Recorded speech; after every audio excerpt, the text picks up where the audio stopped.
Muy buenas tardes.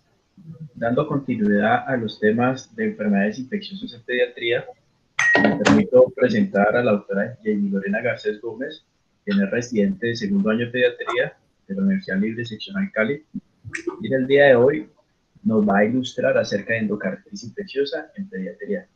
Muchísimas gracias, doctora Garcés, y bienvenida.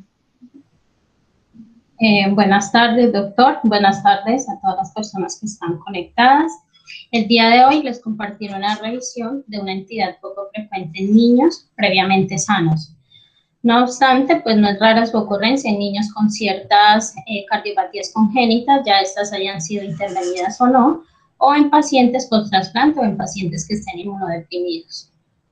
Y pues esta entidad se asocia con gran impacto en la morbimortalidad de los pacientes afectados, por lo que es importante hacer una adecuada sospecha clínica utilizando los métodos diagnósticos requeridos, y el tratamiento debe ser preciso, debe ser conocido y compartido por todos los servicios implicados.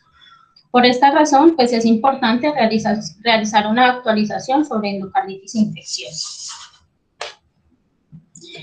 Entonces, la endocarditis infecciosa se define como una enfermedad séptica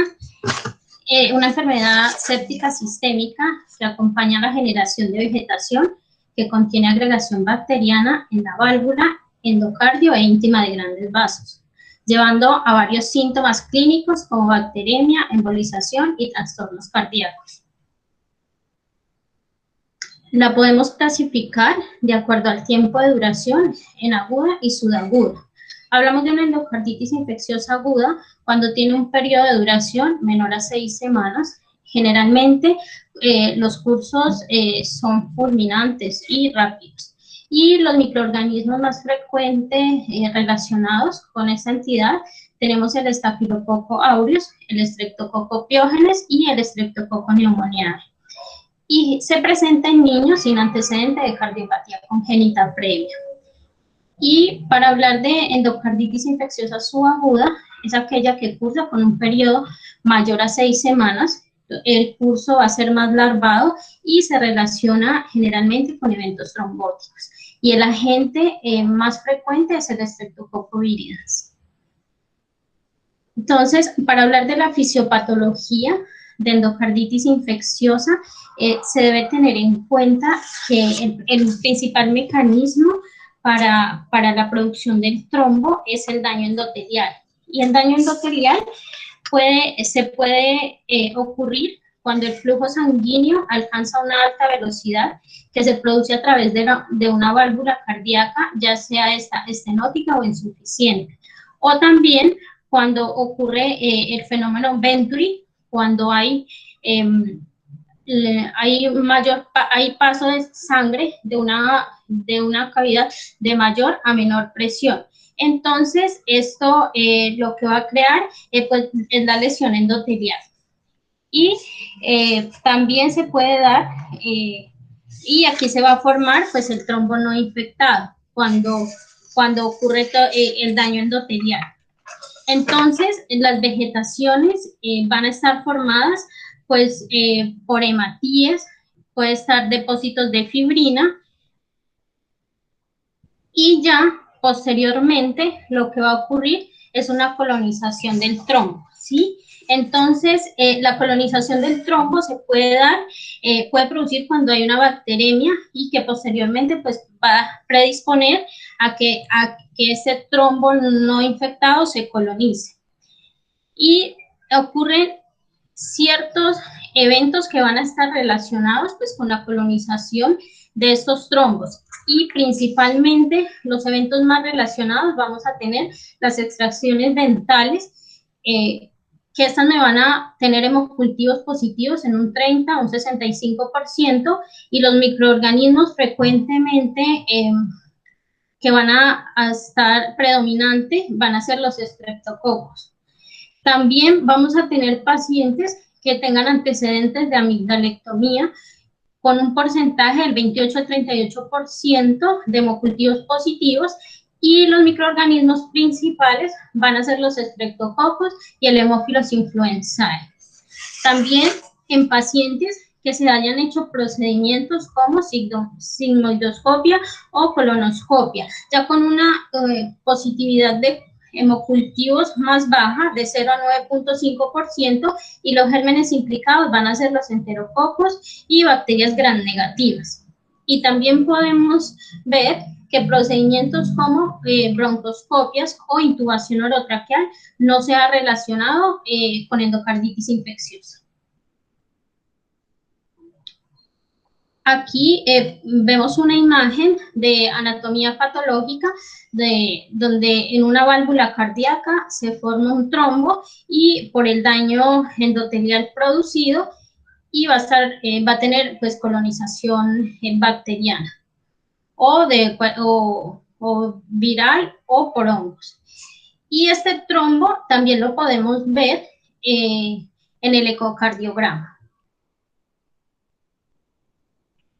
Ya para hablar de la epidemiología, entonces la epidemiología en la pediátrica pues ha cambiado en los últimos años, siendo difícil establecer pues una incidencia real, pues dada la mayoría de los niños de sobrevida con cardiopatías congénitas, la disminución de la enfermedad reumática y el aumento de uso de catéteres venosos centrales que cada vez afectan más a niños sin una cardiopatía de base. Y pues esto ha llevado a un incremento en las últimas décadas. Se dice que en el año 1998 era de 9.3 por cada 100.000 habitantes, con un incremento de 15 casos por cada 100.000 habitantes en el año 2011. Ya en los últimos reportes de Estados Unidos, reporta que niños menores de 1 año tienen una incidencia más alta comparado con los niños mayores de 1 año. Entonces, en los menores de 1 año tenemos una incidencia de 3.3 por cada 100.000 niños y en los mayores de 1 año de 0.3 a 0.8 por cada 100.000. Y esto representa pues el 0.05% al 0.12 por cada 100.000 admisiones pediátricas. Ya los registros en nuestro país pues son limitados, dado que estos registros se obtienen pues en entidades en instituciones de mayor complejidad, como es la Fundación Cardioinfantil, o en hospitales de referencia de cirugía cardíaca. Entonces se dice que se hizo un estudio en un periodo comprendido entre el año 2002 y 2012, donde se sospecharon 72 casos pediátricos para endocarditis infecciosa, pero solo 49 casos cumplieron los criterios modificados de Duke y fueron positivos pues para endocarditis infecciosa. Y también se ha visto un aumento de casos en los recién nacidos, esto más que todo al uso de catéteres venosos centrales, y también en niños con válvulas bioprotésicas bovinas tienen un mayor riesgo para una endocarditis infecciosa. Los factores de riesgo que están asociados a esta entidad, tenemos las cardiopatías congénitas con un porcentaje entre el 35 y 60%, como dijimos anteriormente, las cardiopatías congénitas, y también lo podemos ver asociado a comunicación interventricular. Se ve más asociado endocarditis infecciosa a comunicación interventricular porque esta entidad es más frecuente que las cardiopatías cianosantes. Y por el uso de catéter venoso central, especialmente en niños con tratamientos oncológicos y en recién nacidos, y también la fiebre reumática constituye un factor de riesgo para desarrollar endocarditis infecciosa.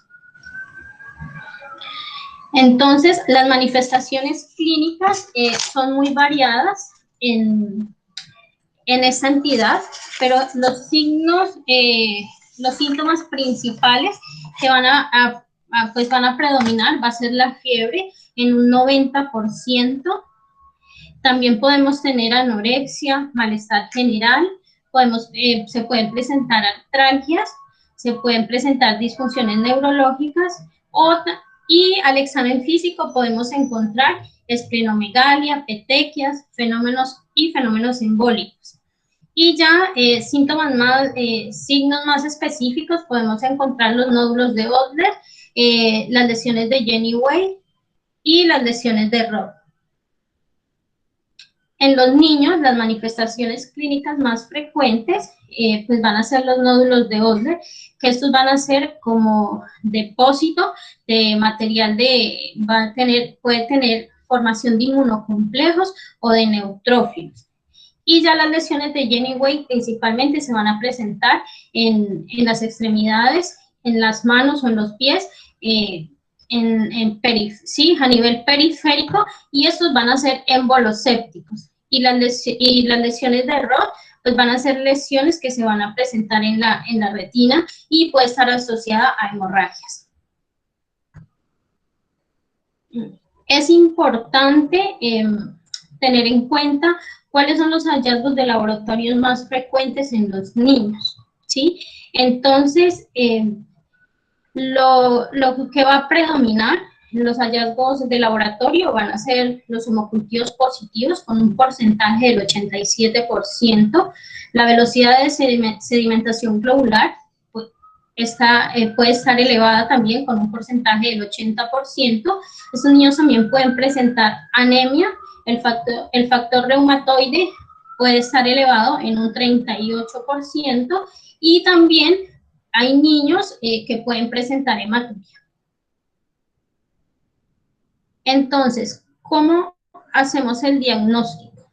El diagnóstico se hace, el enfoque diagnóstico se basa en los criterios modificados de Duke, los cuales son ampliamente aceptados en la edad pediátrica, dado que tienen un valor predictivo negativo muy cercano al 98%, una especificidad del 90% y una sensibilidad del 88 al 90%.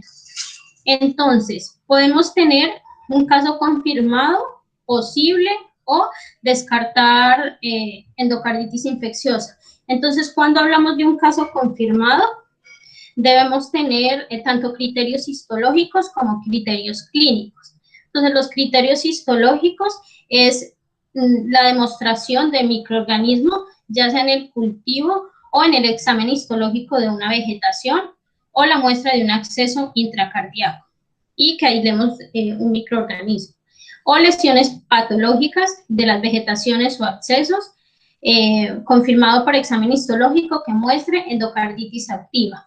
Y ya los criterios clínicos son los criterios de Duke, que se los voy a presentar en la siguiente diapositiva. Entonces, ¿qué se debe tener en cuenta? Dos criterios mayores, o un criterio mayor y 3 criterios menores, o 5 criterios menores para hacer un diagnóstico de endocarditis infecciosa.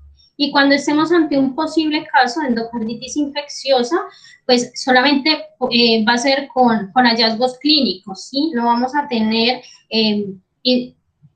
evidencia histológica para eso. Entonces, se debe tener en cuenta que el paciente presente un criterio mayor y un criterio menor, o 3 criterios menores. Y cuando descartamos un caso de endocarditis infecciosa, pues cuando haya resolución del cuadro con menos de 4 días de haber iniciado la terapia antimicrobiana, o cuando no tengamos hallazgos clínicos para endocarditis infecciosa y pues debemos buscar un diagnóstico alterno.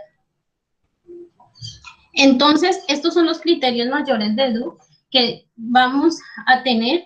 Se van a basar en hemocultivos y en hallazgos ecocardiográficos. Entonces, tenemos hemocultivos positivos para microorganismos típicos compatibles con endocarditis infecciosas en 2 muestras separadas. Y los gérmenes más frecuentes que vamos a encontrar va a ser el Streptococcus viridans, el Streptococcus bovis, el grupo ASEC, el Estafilococcus aureus o enterococos adquiridos en la comunidad. Y hemocultivos persistentes para microorganismos típicos. Entonces, que sea al menos 2 cultivos positivos de muestras de sangre extraídas con una diferencia de 12 horas. Y la mayoría de 4 o más cultivos de sangre separados por lo menos 1 hora. O un solo hemocultivo positivo para Coxiella burnetii o inmunoglobulina G positiva 1/800 diluciones. Entonces se dice que la recolección de un volumen adecuado de sangre para el procesamiento de los cultivos es muy importante para que así podamos tener el aislamiento microbiológico. Entonces se recomienda que en los adultos la recolección tenga aproximadamente 20 cc de la muestra para el cultivo, en la edad pediátrica de 3 a 5 cc y en los recién nacidos de 1 mililitro. Se debe tomar pues en los tubos adecuados para hemocultivos y se debe tomar al menos 3 cultivos antes de haber iniciado la terapia antimicrobiana. Es importante también informar en el laboratorio que hay gérmenes como los del grupo ACE que pueden tener un crecimiento lento. Por eso debemos hacer, estos cultivos pueden tener un tiempo de incubación prolongado. Y ya los hallazgos en el ecocardiograma, ¿qué podemos evidenciar? Podemos evidenciar masas intracardíacas oscilantes en una válvula o estructuras de soporte o material implantado en ausencia de una alteración anatómica. O también podemos ver abscesos o dehiscencia parcial de válvulas protésicas. O si se encuentra una nueva regurgitación valvular.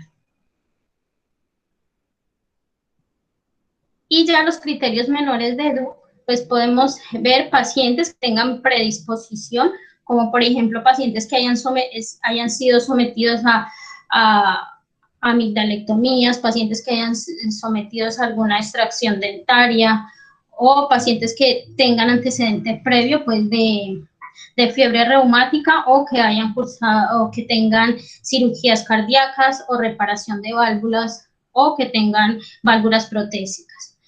Antecedente de cardiopatía congénita, la fiebre, que sea mayor a 38 grados, también los fenómenos vasculares como embolias arteriales, infartos pulmonares, hemorragias intracraneales o conjuntivales y las lesiones de Jenny-Wave.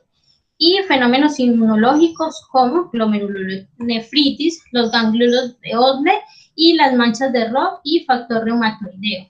Y la evidencia microbiológica, pues que esa evidencia se tenga a través de un hemocultivo positivo o a través de serología de un microorganismo compatible para endocarditis. Entonces, ¿cuándo se debe tomar un ecocardiograma transesofágico o transtorácico para hacer el diagnóstico de endocarditis infecciosa? Entonces, las ventajas del ecocardiograma transesofágico, ¿cuáles son? La resolución espacial mejorada, hay falta de interferencia acústica de los pulmones y la pared torácica, hay mayor proximidad a estructuras posteriores, como lo son la válvula mitral y la aurícula izquierda. Tiene un bajo riesgo de bacteremia relacionado con el procedimiento y cuando nos encontramos ante un paciente con endocarditis infecciosa, con una válvula nativa, tanto el ecocardiograma transtorácico como el ecocardiograma transesofágico, pues van a tener una sensibilidad mayor al 90%. Y cuando nos encontramos ante una válvula protésica, el que tiene mayor sensibilidad es el ecocardiograma transtorácico con un 85%. Este es un estudio que se realizó en pacientes pediátricos, pues para ver la efectividad del ecocardiograma, y se hizo un estudio retrospectivo con 39 personas y se lo dividió en 2 grupos. Los pacientes que tenían peso mayor a 60 kilos se los dejó en el grupo de adultos y los pacientes que tenían un peso menor a 60 kilos quedaron en el grupo de la edad pediátrica.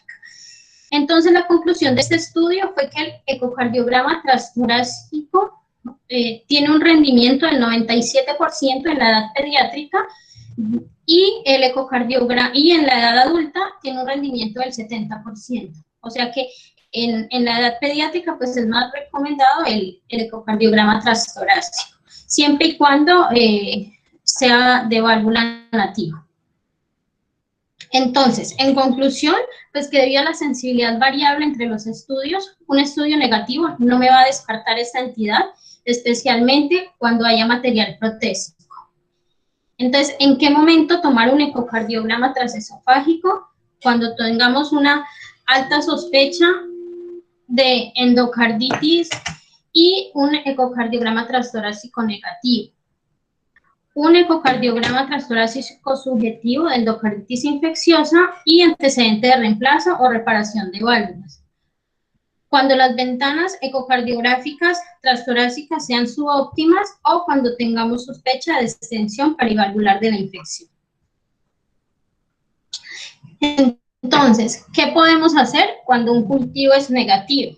Es como, hay pacientes que cursan con endocarditis infecciosa, que es como lo vimos para confirmar el diagnóstico, solamente lo podemos hacer por criterios clínicos, pero podemos hacer también serologías, podemos hacer histología del material protésico, del material del trombo, o también se puede hacer reacción en cadena de polimerasa del trombo infectado. Pero pues estos estudios son muy limitados y en algunas instituciones no se puede hacer. Pero sí se debe tener en cuenta pues cuando tengamos un paciente con sospecha endocarditis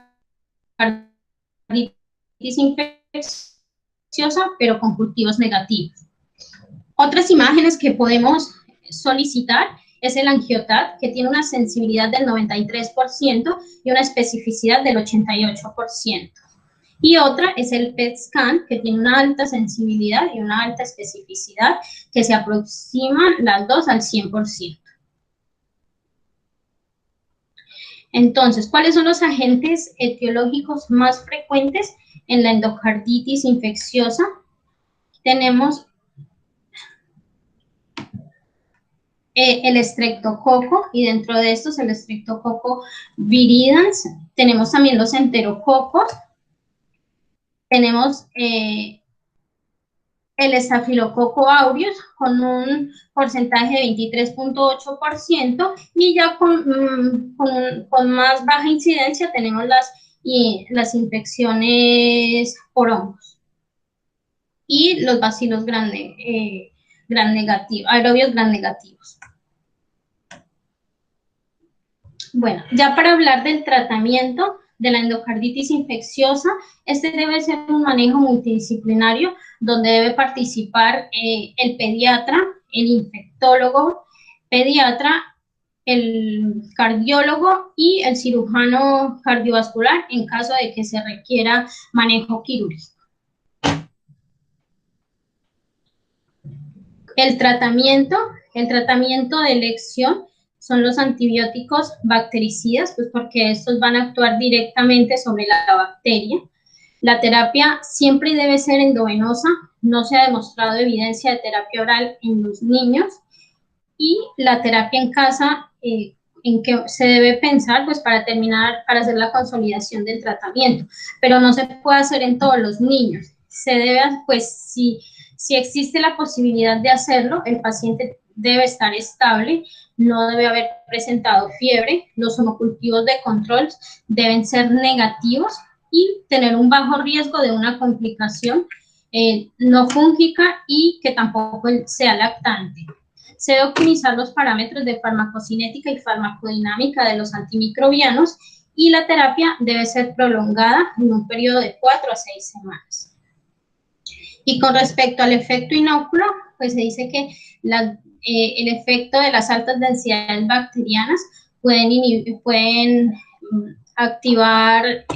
inactivar el antibiótico. Por eso en estos pacientes es importante el inicio rápido de la terapia antimicrobiana. Y se debe tener en cuenta también la penetración del antibiótico en el trombo infectado, para así poder erradicar el microorganismo. Entonces, ¿cuáles son los regímenes de antibióticos recomendados? Pues el tratamiento, como dijimos, es necesario iniciar un tratamiento empírico. Entonces, si tenemos una válvula nativa o una cirugía mayor de 1 año, las pautas antibióticas recomendadas son la ampicilina sulbactam, y se puede adicionar gentamicina, esto con el objetivo de aumentar la sinergia. Y en válvula protésica siempre se debe adicionar rifampicina. ¿Por qué? Porque las bacterias crean como un biofilling hacia la válvula protésica. Entonces la rifampicina lo que hace es como romper ese biofilling y permitir que el antibiótico pueda penetrar en ese trombo infectado y erradicar la infección. Y ya si estamos ante un paciente con una endocarditis infecciosa nosocomial o que haya tenido una cirugía menor de 1 año, pues, la pauta antibiótica recomendada será vancomicina más gentamicina, y en la válvula protésica se debe adicionar rifampicina por el biofilling que pueden crear esas bacterias en las válvulas.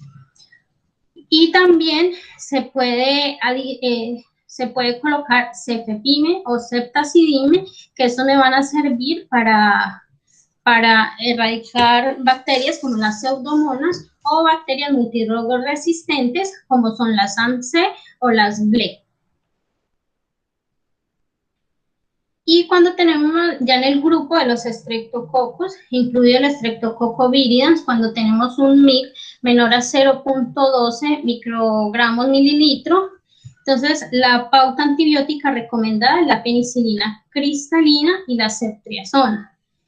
Y si es alérgico, y la cefazolina es una alternativa. Si el paciente es alérgico a la penicilina, el tratamiento de elección va a ser la vancomicina. Se dice que el periodo de duración debe ser de 4 semanas en válvula nativa, y si estamos ante una válvula protésica será de 6 semanas. Y en la válvula protésica las primeras 2 semanas se debe combinar con gentamicina. Y si nos encontramos ante un paciente con Staphylococcus meticilino sensible, pues la pauta antibiótica recomendada va a ser la naxilina o la oxacilina. Y se le puede adicionar gentamicina. Si el paciente tiene sensibilidad a las penicilinas, pero no tiene una hipersensibilidad tipo 1, una pauta antibiótica recomendada puede ser la cefazolina con un periodo de 4 a 6 semanas de duración, y se le puede adicionar gentamicina.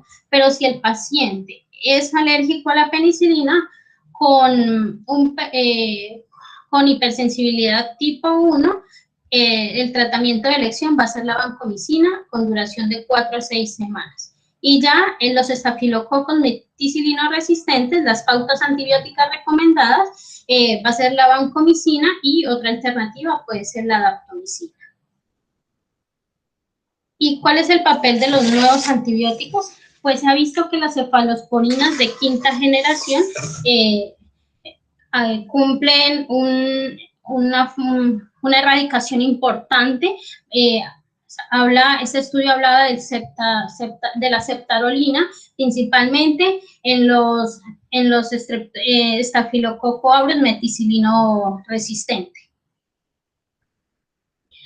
¿Cómo debemos hacer el seguimiento de estos pacientes? Entonces, se debe hacer un monitoreo de los niveles de medicamento, principalmente los medicamentos que se deben monitorizar, hacer la gentamicina y la vancomicina, pues por el daño renal que estos producen.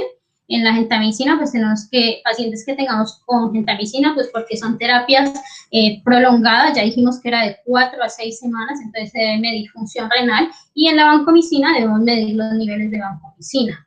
¿En qué momentos nosotros pensamos en solicitar un ecocardiograma? Cuando el paciente presente un deterioro clínico, cuando a la auscultación encontremos soplos, o cuando el paciente presente fiebre persistente o bacteriemia. Siempre se hace cuando se haya completado pues el manejo antibiótico. Y el hemocultivo, se deben tomar hemocultivos de control pues para verificar el aclaramiento de la bacteria. Entonces, ¿en qué momento se decide operar a un paciente con endocarditis infecciosa? Entonces, la cirugía va a depender de los hallazgos que tengamos en el ecocardiograma. Entonces,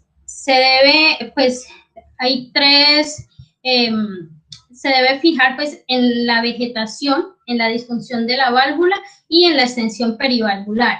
Entonces, si tenemos una vegetación persistente, después de que se haya hecho una embolización sistémica, tiene indicación de cirugía, o cuando la vegetación esté en la válvula mitral y que el tamaño sea mayor a 10 milímetros. O también cuando haya fenómenos embólicos durante las primeras 2 semanas después de haber iniciado la terapia antimicrobiana. O cuando hayan más de 2 eventos embólicos durante o después de haber iniciado la terapia antimicrobiana. O cuando hay un incremento del tamaño de la vegetación. Y ya con respecto a la disfunción valvular, cuando haya una disfunción, una insuficiencia mitral o aórtica, cuando haya insuficiencia cardíaca que no responde al manejo médico, o cuando haya ruptura de la válvula.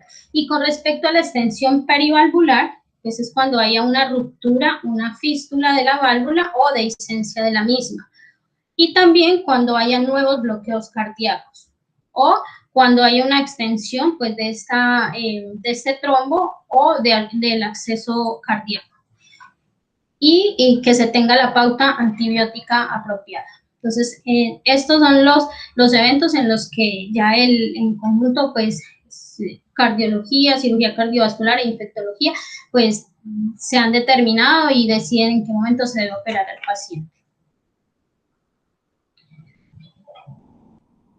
Y ya, pues, con respecto a la profilaxis, se debe tener en cuenta, la profilaxis se debe hacer en pacientes que hayan tenido eventos previos de endocarditis infecciosa o pacientes que estén cursando con cardiopatía congénita. La profilaxis se debe hacer durante 6 meses después de que los pacientes también hayan tenido alguna intervención quirúrgica o que haya tenido la reparación de la válvula. Y también la profilaxis se debe hacer en pacientes que después de habérsele reparado la válvula estén con shunts cardíaco. Pacientes también que hayan recibido trasplante o pacientes pues, que tengan reparación de la válvula. En estos pacientes vamos a dar profilaxis durante 6 meses. ¿Y cuáles son los regímenes antibióticos para hacer profilaxis? Pues ante una extracción dentaria. Entonces, dice que se debe hacer en un periodo de 30 a 60 minutos antes del procedimiento y tenemos pues varias alternativas. Puede ser oral o puede ser endovenoso. Entonces, si es un paciente que no es alérgico a la penicilina, le podemos dar amoxicilina oral. Se puede dar a 50 miligramos por kilo día en los niños y en los adultos sería 2 gramos.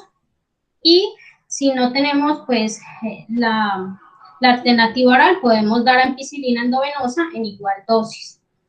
Y otra opción puede ser la cefazolina o la ceftriaxona. Y si el paciente es alérgico a las penicilinas, la opción sería cefalexina, clindamicina, acitromicina o claritromicina. Y si el paciente es alérgico a las penicilinas y no tiene alternativa oral, pues le podemos colocar endovenoso cefazolina, ceftriaxona o clindamicina. Y esto es importante tenerlo en cuenta para evitar pues, que haya una reinfección o una nueva colonización en estos pacientes. Es muy importante hacer profilaxis antes de hacer una extracción dentaria, pues porque como vimos al inicio de la presentación, la mayor vía de colonización son por los gérmenes de la cavidad oral hacia las válvulas cardíacas. Y eso era todo lo que tenía para compartirles. Muchas gracias por su atención y quedo atenta a alguna pregunta o algún comentario.